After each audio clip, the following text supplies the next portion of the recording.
What role do civic curriculums play in shaping a generation that values pluralism? iCivics CEO Louise Dubé moderates a thought-provoking panel with Jane Kamensky of Monticello, Benjamin Klutzy of the Mercatus Center, and Hoover Senior Fellow Josiah Ober to explore this vital question. They emphasize empowering students with agency, giving them the confidence to share their views even when their peers might disagree. Civic education isn't just about learning facts, it's about fostering open dialogue and teaching young people the importance of participation in democracy. Ober highlights Stanford's Civics Initiative, which provides students with a series of taught courses relevant to the ideas and practices of democratic citizenship and rational discourse. Kamensky reminds us that true civic dialogue is an opportunity for students to talk with someone they disagree with and work together to form a more perfect union. Klutzy highlights two essential features: inclusion, bringing more voices to the table, and dissent, exercising the right to disagree. So we started planning this conference about a year ago, and the context for the conference has really shifted quite a bit, the political context I'm talking about. We have deep divisions in this country, which were obviously predated that, and we have two, what I would say, starkly different visions of what America is and what its role in the world should be.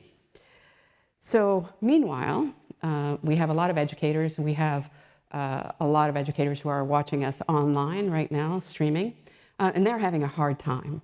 They're having a hard time teaching in environments and within classrooms that are so divided. That's why I wanted to have this panel, because I want to make the case that it's really important for the American experiment that we look at it from a pluralistic point of view.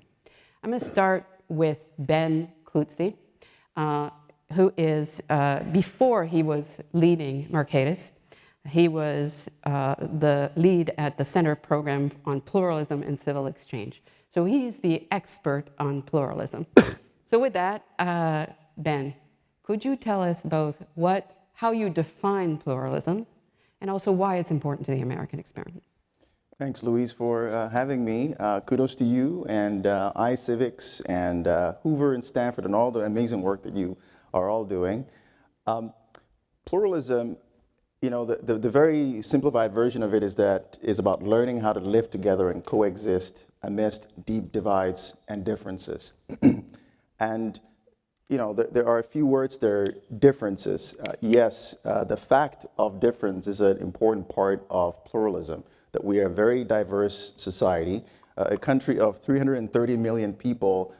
We differ on everything from the flavors of ice cream that we prefer to, you know, the purpose of the nation, you know, the nature of human beings, and all these things we differ on. So the fact of difference is very important when we're talking about pluralism, but it's also how we respond to that difference.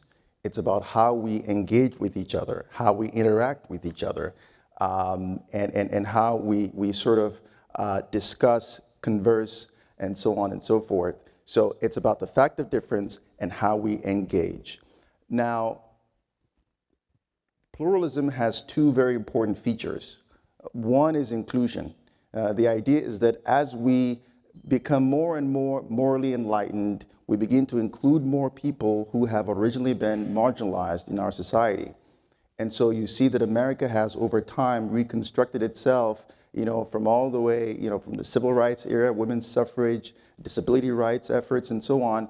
We have continuously included more and more people who have originally been marginalized. That's a key part of pluralism. The other feature of pluralism is dissent. And that as we go along, there's going to be, you know, people who disagree, groups who have different opinions, different viewpoints, and ways in which they want to practice their beliefs, their cultures, and you know, we have systems and processes that allow for that as well. And when you think about inclusion and dissent, you can see how sometimes those two things will, you know, often be in tension. And a society that is able to sustain this tension over a long period of time, I think is a society that thrives and survives. And I think the founders had this creative tension, as Yuval Levin calls it, creative tension in mind when they were building this. So if you think about sort of the design of Congress, for instance, do we prioritize the large states or the smaller states? They did both. Do we elevate, the presidency as a head of state, or is he or she just a glorified clerk? They did both. So you see that there is all this creative tension from the very beginning and from the founding. Pluralism is messy. It's challenging, it's difficult, but I think we have the stuff to make it work. So thank you for that. Speaking of founders, and thank you for starting us there. Jane, you were both an author of Educating for American Democracy Roadmap, but you also lead an institution that is the home of one of our founders.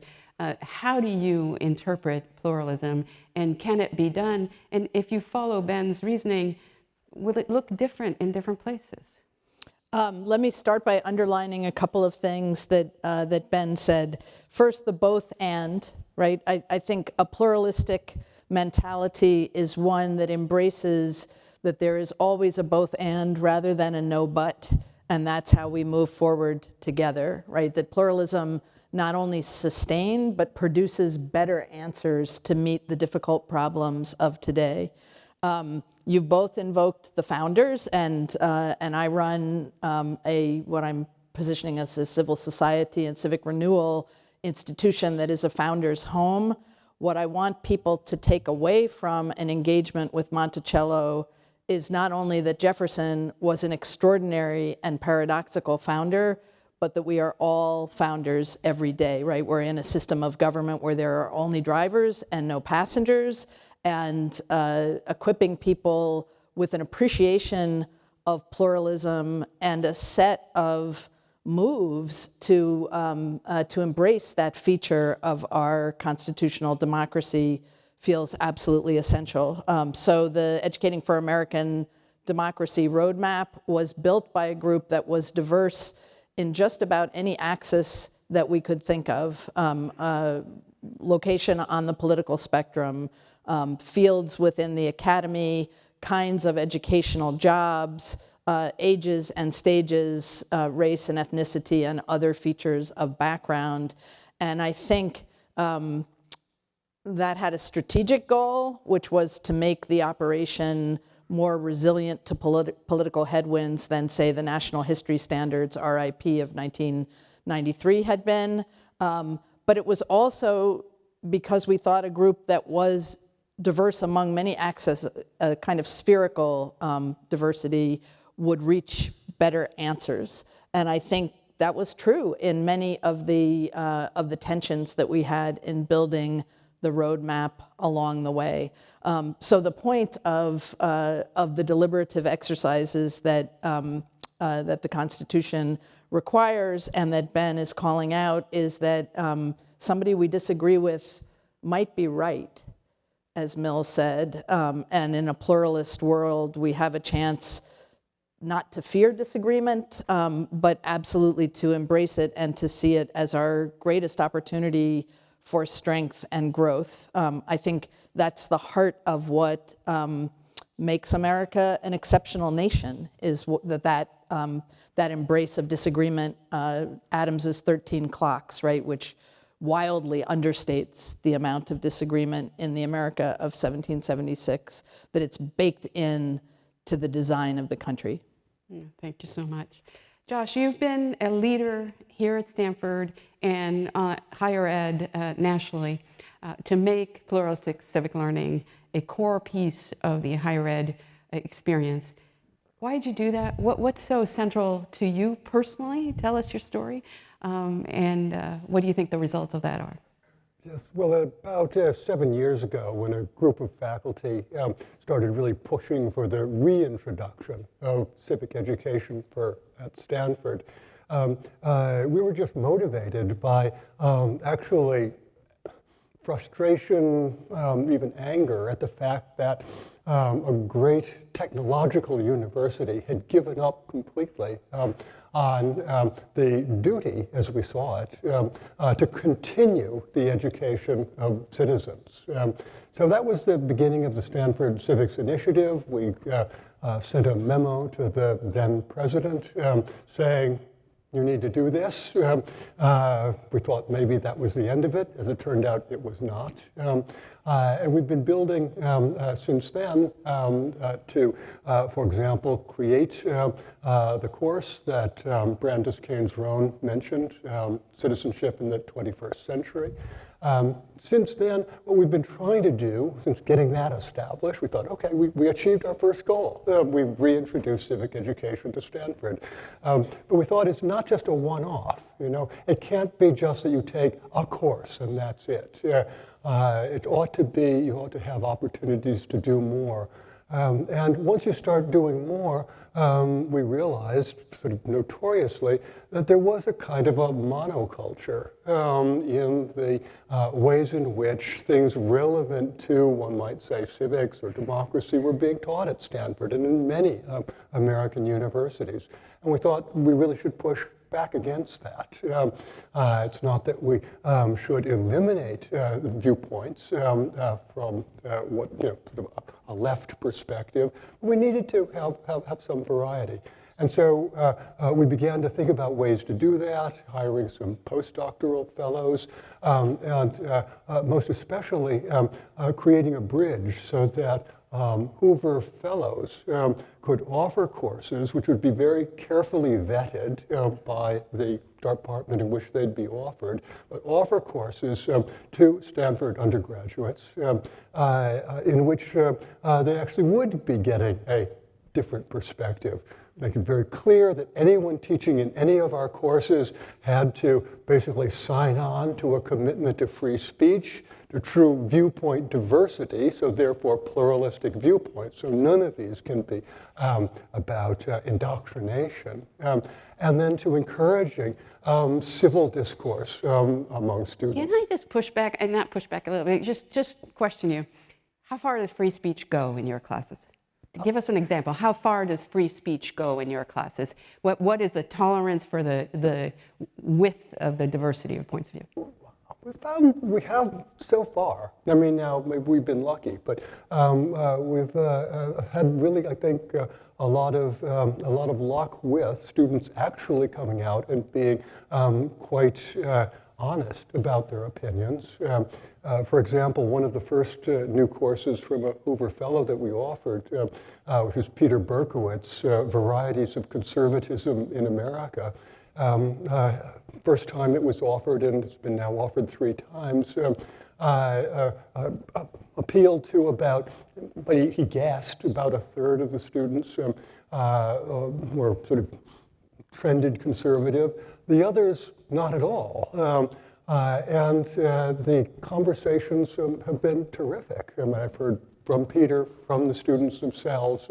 It's become really a popular course in which people can actually argue from quite different positions and not yell at each other. So far, so good. Of course, there are courses that might end up blowing up, but we've been lucky in the courses we've been offering so far. So this works at Stanford.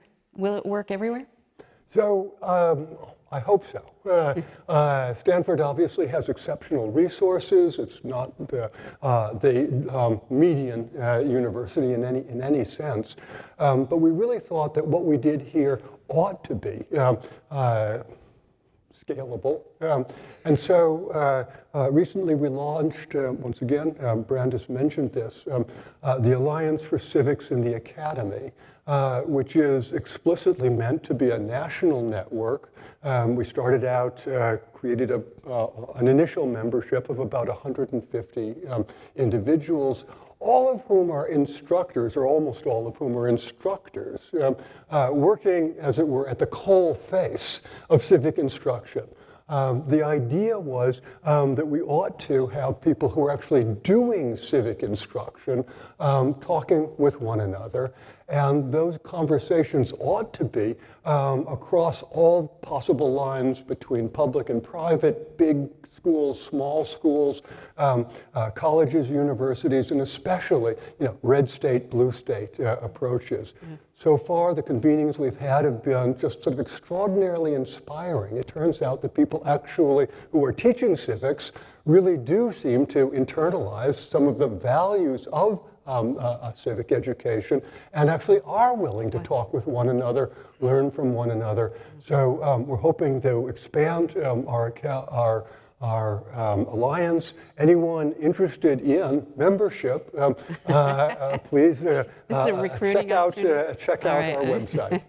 All right, thank you. There's a little hope there, Jane. Yeah, I'm hoping that this is the last moment where the teaching of these skills is going to begin in college, right? That we had at Monticello last weekend 70 members of my college class here on the eve of their 40th reunion. And we did a debrief afterwards. I asked anybody in the audience to raise a hand if they had taken a civics course in high school, and the number of hands that went up was 0. Right, so we were all in high school in the late 70s. People had been in parochial schools, in elite private schools, boarding schools, mostly public schools. And none of us had had a civic class, including myself, because the academy in the 60s decided that civics was civic religion, which it is, and that civic religion had no place in the classroom, that it violated the separation of church and state. So we got to adulthood completely naked of these skills, and I think you have a lot of kids showing up at college today who have spent K-12 being told to be frightened by ideas that they disagree with, frightened in the sense that they will be harmed by hearing things that come from outside of their epistemic bubbles. However, the movement that Louise has been such a forerunner in has been gaining ground for 15 years or so that if we look at the 8th graders have a lot of these skills. Which means that I hope that your college classrooms will be seeing more and more people over the micro-generations that define higher ed coming equipped, predisposed to think that when they get to talk to somebody they disagree with, rather than when they have to talk to somebody that they disagree with, it's an opportunity to work together to form a more perfect union. So civic learning is really about developing those skills in addition to the knowledge and the disposition.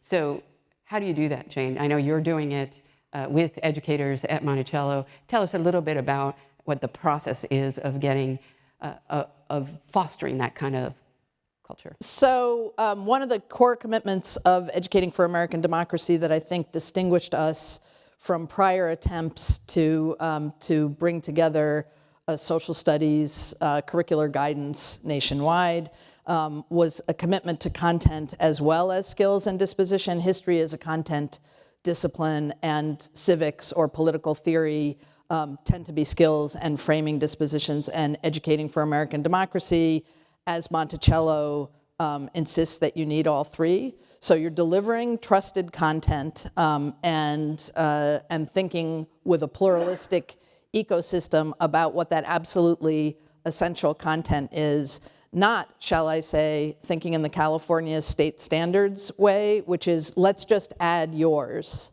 right? The accretive sense that if you just build up a high enough wall of content, everybody will be able to mobilize it as they need to. And then the dispositions, some of which have been already articulated in the panel, right?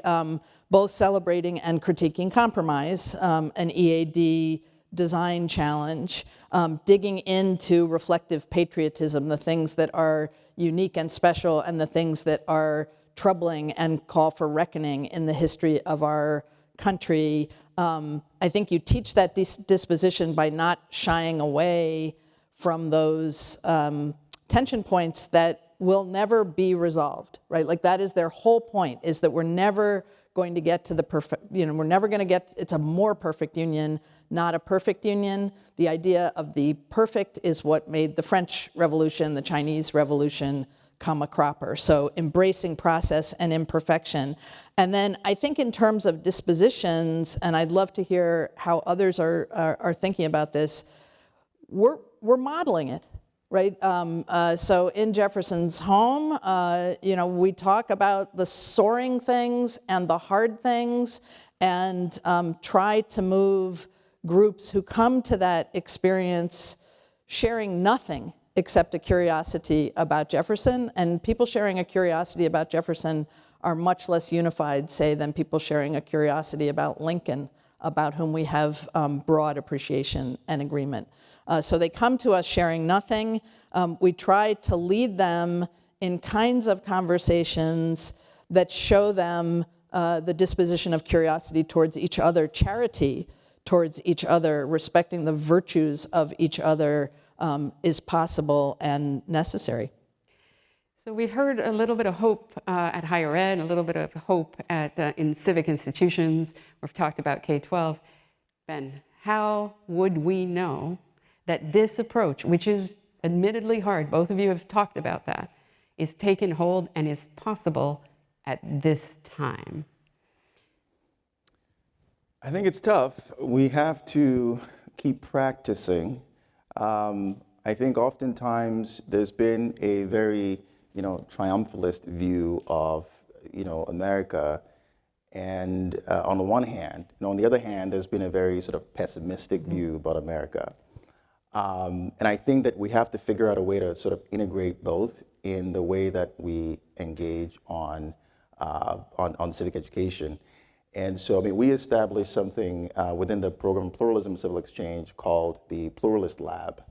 And the Pluralist Lab started off as an experiment, which then gained a lot of traction. But basically, it's a process for having conversations. And we've done this across college campuses in the United States, from Fargo, North Dakota to Tallahassee, Florida.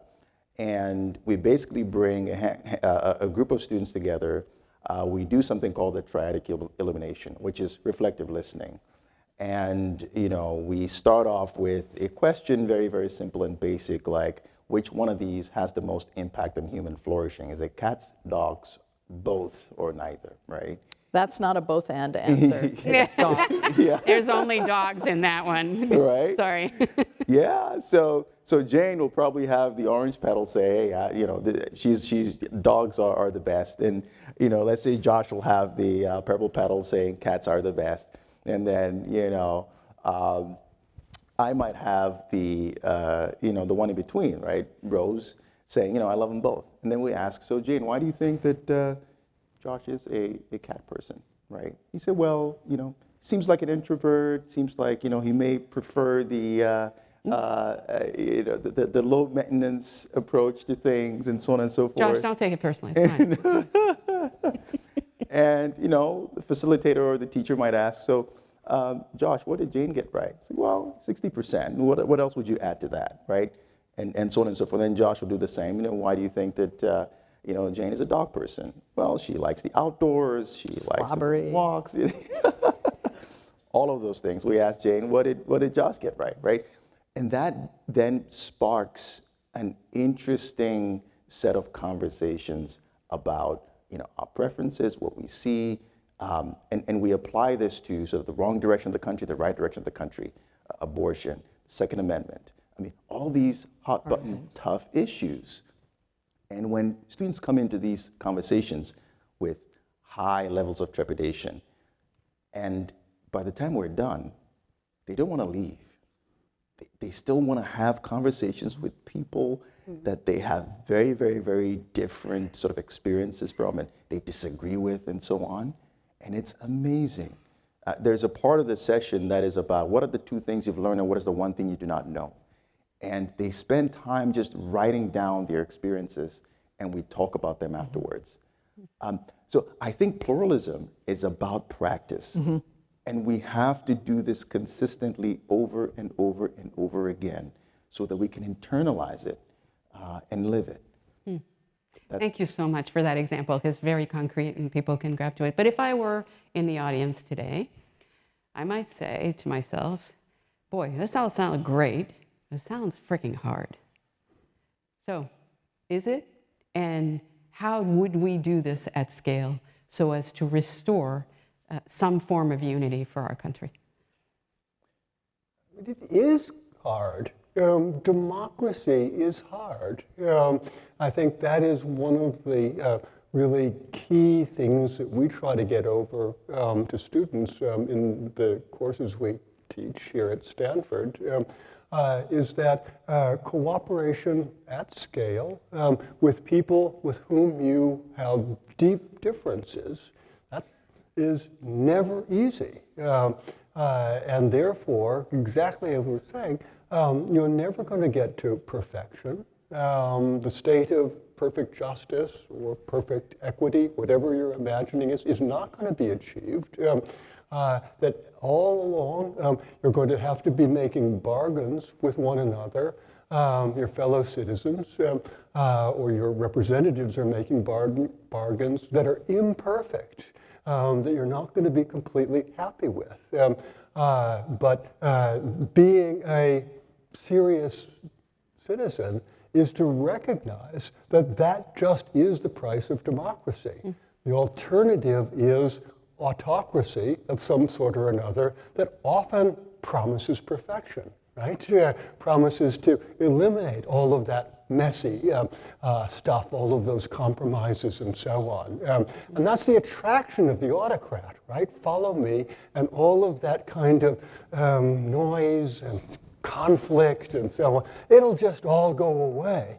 Part of, once again, what I think we have to get across in civic education is the cost of giving up on democracy. I think that's something maybe we haven't emphasized enough, is that the alternative to the messy, pluralistic world we live in is maybe a much less messy world, but in many ways, a much worse world. Yeah. But very few people like to take medicine. So how do we make it sweeter? I mean, I guess what I hear in Ben's wonderful line, pluralism is about practice. I'm wondering what we can learn from our colleagues who are phys ed teachers, right? Who take people, come in the door in every kind of shape, and who don't think about talent, but who think about skills, right? Can you run 10 yards? Then I bet in a week I can get you to run 100, right? You're breaking it down. I hate to use the word algorithm in a moment when we're being governed by it, but it's not like, are you good at dancing? It's, here are the steps to this dance. And as you practice them, you know, maybe you're never going to be Misty Copeland. That's okay. I think that's a safe bet. You'll know how to do the moves of the dance. We have a similar vehicle called the Feast of Reason, which is a card deck. The Educating for American Democracy Community Learning Partners Task Force has also been developing a card deck that builds those skills, and by building those skills, builds trust. You need trust to know that you can do hard things. And I think, you know, we're all looking for measurement tools that show our impact. I'm glad that we're going to be having research discussions this afternoon focused on some of those tools. The place that I'm looking to see the barometer move first is not actually someplace like the NAEP scores, which look for content knowledge, but the various trust barometers that look for, I took this risk and I didn't die. It turned out okay. And that's a fantastic. Thank you so much, Jane. So it sounds to me that if it's practice, then it needs to start early. And what are the other areas? Is it local? Is it how would we get this engine to turn faster, in addition to higher ed and other civic institutions? Any ideas of how we might go about that? I mean, I think a lot of this is bottom up. A lot of this is because it's about how we engage with folks in our communities, in our towns, in our neighborhoods. I mean, that's how it really, you know, advances. When we were, you know, as part of a documentary called Undivide Us, and we showcased this process of the Pluralist Lab in there, and we've hosted screenings across the country, and we see a yearning for this type of thing amongst churches, there are synagogues, and all these groups that are hosting screenings and having conversations afterwards. And so I see something bubbling up here, which is really, really interesting. I also want to highlight one thing, which is about principles. Like every pluralistic endeavor, I think, requires us to think about certain principles that can help us do it effectively. So for the Pluralist Labs, for instance, we start off with respect, right? We are one another's dignified equals. And if we're going to have this conversation, we're going to have to commit to respecting each other. If you can commit to that, we can move on to the next thing, which is authenticity. We're not masking our views. We're not pretending to be something that we're not. We have very strong views, and we have, difference of opinion. We're gonna air those things out. So authenticity. And then the final thing is curiosity. We can only learn about each other if we are being curious about one another. Jean mentioned curiosity earlier on. I think it's a critical principle. So we start to practice these principles, and you realize that after doing it for a while, it's part of sort of your muscle memory. And again, it's practice, but the principles are important, and I think they are fairly universal and can be applied in any setting. I would make a friendly amendment to bottom up, but also sideways, right? I think I think we are much healthier now at the state and local level than we are at the level that are the tribes on the asymptotes of the more in common hidden tribes, say, at the national level. And I think part of that is that learning in communities and states happens in ecosystems, so that K-12 needs libraries, needs faith-based organizations, needs Boy Scouts and Girl Scouts and Jack and Jill, needs civil society organizations. I think one of the benefits of that sideways approach is intergenerational learning, right? So to sort of de-stress the enmity that culture warriors have built between parents and teachers, or between students and their administrations, that ecosystem approach that brings a set of community organizations into the responsibility of teaching those skills K to Gray, I think is crucial, and in a time like this also strategic. Did you want to ask? Yeah, I think this is really at the center of it. I think the idea that, yes, bottom up and horizontal is exactly right. I mean, what we need is to sort of rebuild at every level and across a whole range of institutions and informal relationships. Basically communities of practice, places where people with different experiences, different knowledge, different backgrounds, but who share some core principles, willing to commit to respect, to basic honesty with one another, can in fact not only talk about what divides them and why they hold their quite different views of things, but also how they can learn from each other. So this was really at the core of what we're trying to do in our Alliance for Civics in the Academy, is to create a space in which people who are not going to be creating exactly the same curriculum, indeed they're not going to be creating much of the same curriculum at all, can, by committing to some core background principles, find space to learn from each other and to, in fact, perhaps adopt some things that this person in a public university in a red state is doing to what we're doing back here in Stanford, and vice versa. So I think that general notion that we need as citizens to learn from one another is exactly correct, and that is practice is the name of the game. I just want to put, just to make it absolutely, just summarize what I'm hearing. So a sort of a code of conduct, or some way in which a community of practice of civic actors, educators, K-12 and others, civil society, commit to a pluralistic approach in a community, starting young, but also that is what it seems like you agree, is a way forward. So that's, I think, is really interesting, which does bring up, like, does the federal government have any role in this at all? Okay, let's move on. I mean, I would say that there is a role for some top-down engagement, and I think that is about inspiration. I think that it's important for leaders to inspire a lot of these processes and a lot of these approaches. I think that's really important.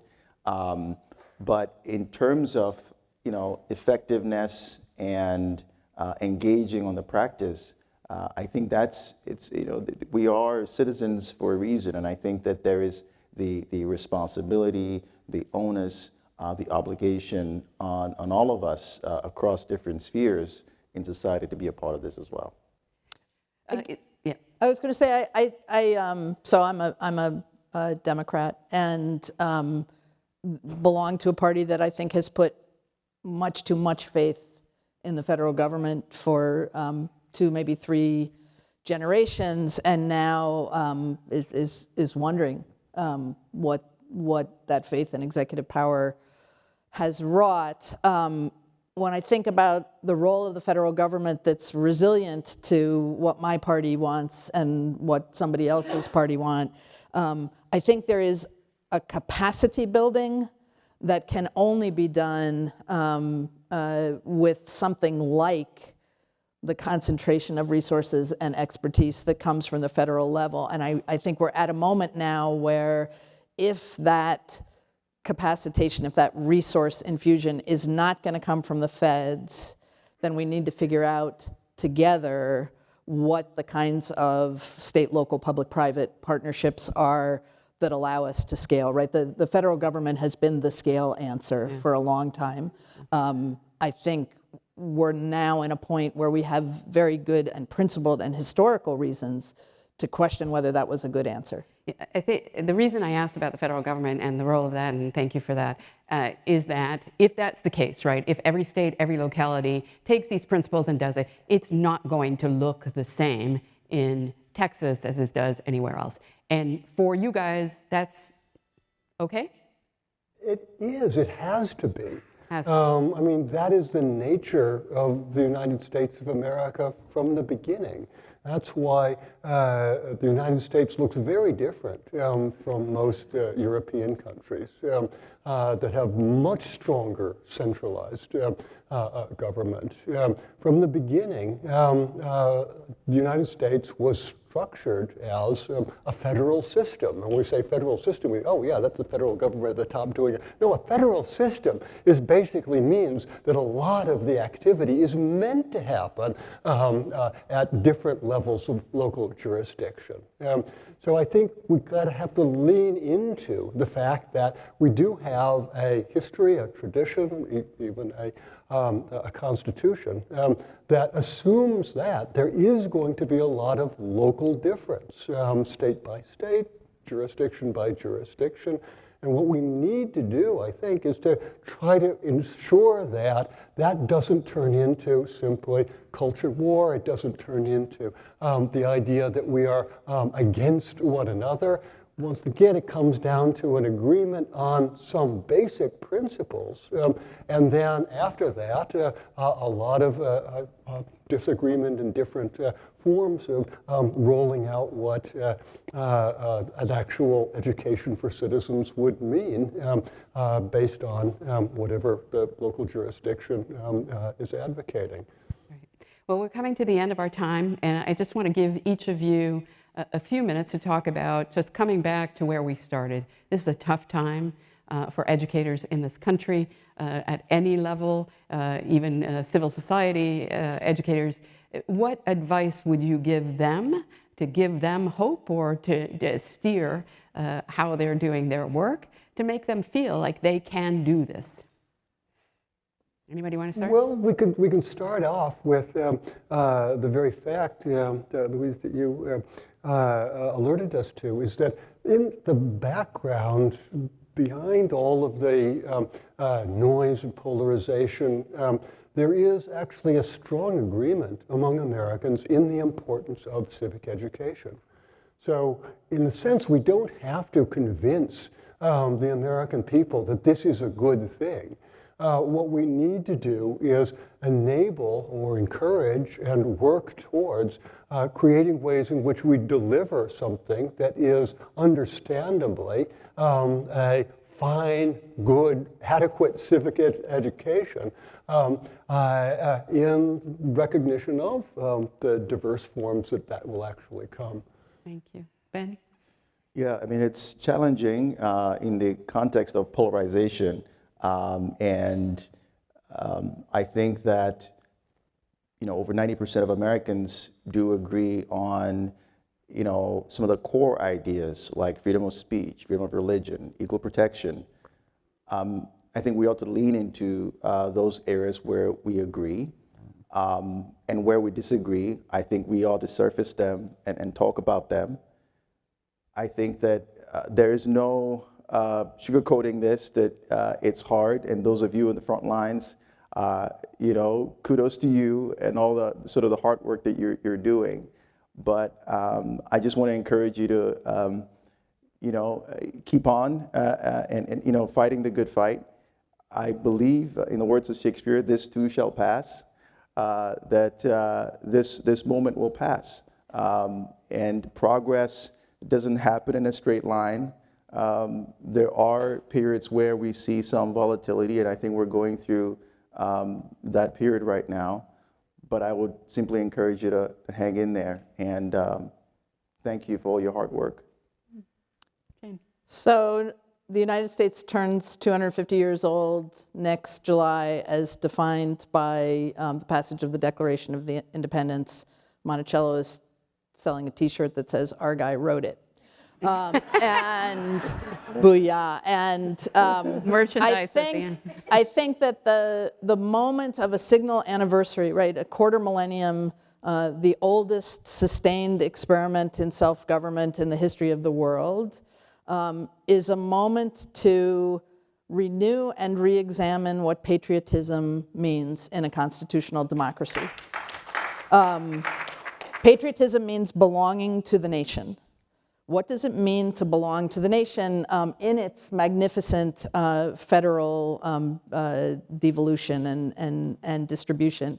I think your students are coming of age at an incredibly dynamic and exciting moment where, in order to recommit to the project, right, belonging to the nation means holding these truths: that all men are created equal, that they are endowed with certain unalienable rights, and among these are life, liberty, and the pursuit of happiness, and that to protect these, governments were instituted among men, deriving their just powers from the consent of the government.